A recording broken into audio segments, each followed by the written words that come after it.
And Todd, certainly the headline you note grabs our attention that COVID no longer the market's greatest risk right now. So what are the main risks to the market that you're thinking about? What are some of the implications there?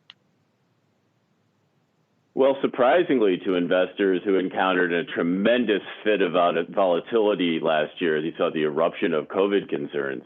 As we now sit here in second quarter 2021, it's economic progress and a potential surge in inflation that's really dominating the conversation, I think, for investors, as well as a high level of fundamental expectations. I've heard that the markets have, quote unquote, priced for perfection. That depends, I think, on how you evaluate the growth prospects. But inflation, earnings, and fundamental improvement have displaced COVID, we think, as the number one concern on investors' minds. And inflation, as you mentioned, is also part of that mix. And I bring it up because we got PPI this morning, which, yes, I know it's not the number that the Fed watches, and it was for March. So before we're going to start to see really big increases, but still, it was double the estimates at 1%. We also at the top of the show talked about the whole semiconductor situation and that is going to cause upward price pressure. So where do you stand on the whole inflation debate? Is it something that investors should be concerned about? I think inflation is a force that investors should be concerned about, and it should be a force that they prepare for.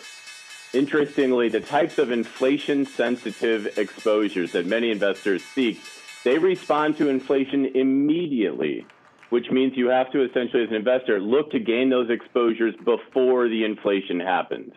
We think that there's a temporal surge in inflation that could push CPI up to as high as 3% in the short term. But when that fades, I think investors are really focused on at what level do we settle on inflation. And we think it's quite possible that settling in happens at a higher level we've seen over the past decade, which gives a boost towards equities, some segments of credit, and really real assets to gain in relative attractiveness. And so in that case, do you just buy stocks broadly if the view is that you get not just that temporary bump, but a longer sustained higher level of inflation than some people are anticipating? Or are there more specific pockets where people, as you say, people should be positioning perhaps now?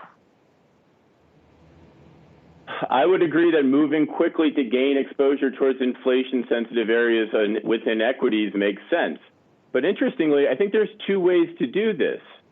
One, you can gain cyclicality through exposures towards equities, particularly small caps in value. An investor can also add cyclicality by looking at fixed income asset classes, things like emerging market debt, high yield, preferreds. Those are areas that we can go to gain cyclicality.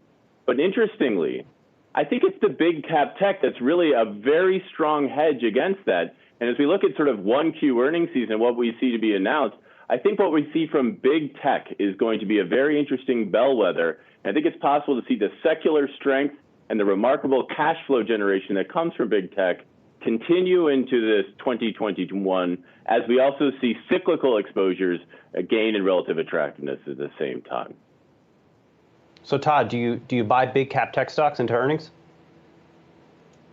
I think you look at each one. I think you take a look at, say, each earnings announcement and say, is this a buying opportunity? I would highlight that on a cash flow basis, when you look at where that group has sat over the last 6 months, it's interesting to see some of the consolidation in the multiples there. It's possible to look at big cap tech on a cash flow multiple basis and say, I see relative value there relative to what the premium I see expanding in financials and some of the other more cyclical sectors.